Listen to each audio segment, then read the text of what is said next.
Welcome to homework.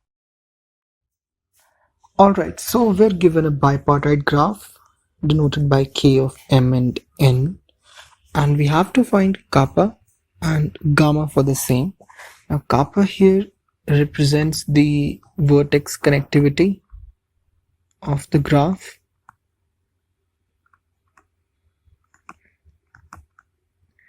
and gamma represents the edge connectivity.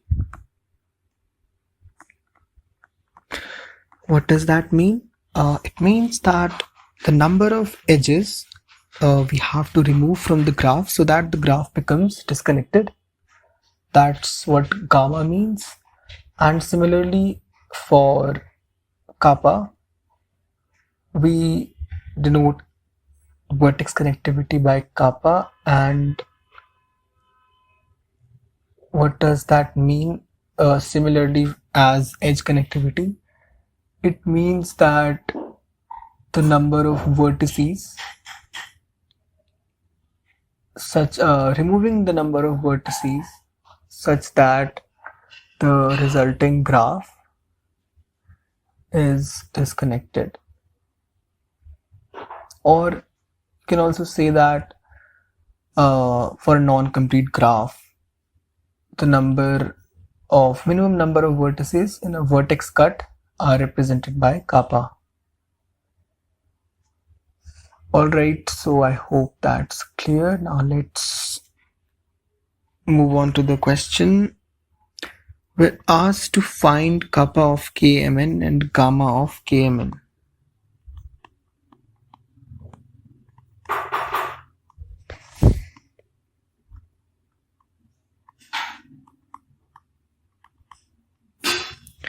Fine.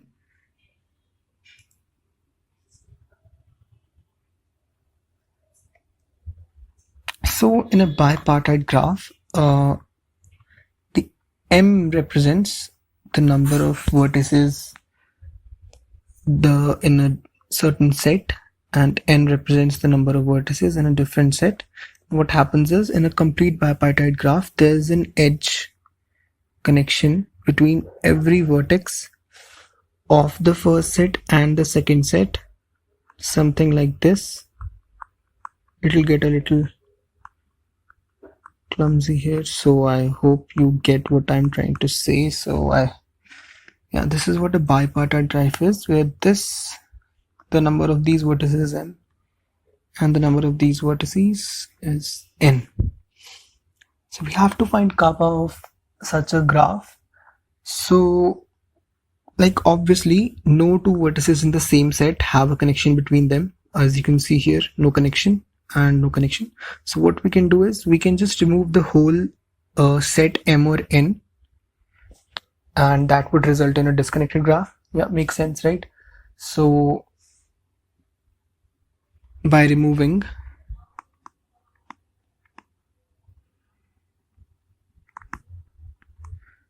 m vertices,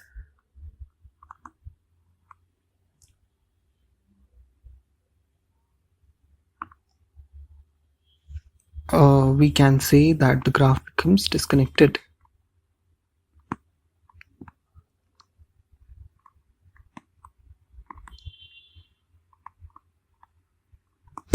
Makes sense, right?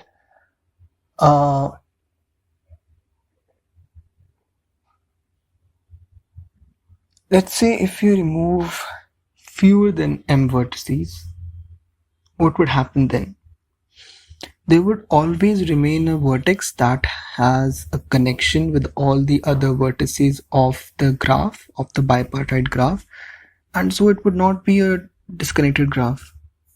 And that's not what we want. We want the graph to be disconnected after the removal of vertices. Hence, you have to remove m or n, whichever one is the minimum, to make this graph a disconnected graph. So we can say that kappa of m comma n is minimum of m comma n. Alright, generally we assume that m is lesser than n, but to write it, we can just say that kappa would be minimum of m and n. Similarly, for gamma, we have to look at edges. So gamma of k m comma n, this is n.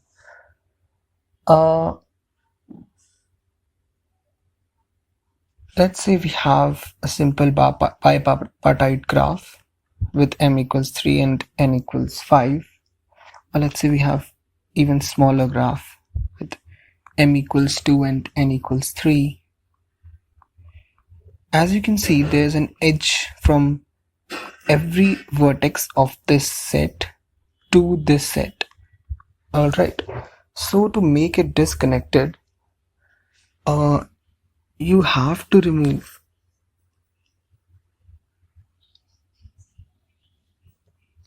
the same number of edges as we had discussed with the vertices.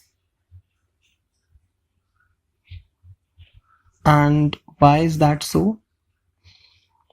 If you have to make this graph disconnected, what you can do is you can just remove all the edges that are directed towards a vertex.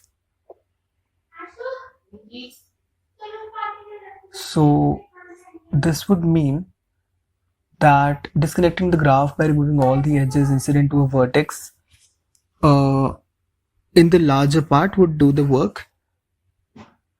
So let's say we have this vertex and we remove all these edges directed towards it. Now what would be the number of these edges? This would be equal to minimum of m comma n,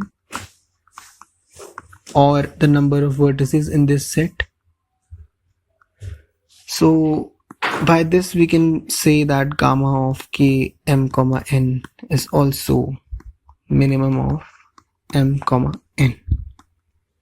Yeah, so that's it. I hope that makes sense, and thank you.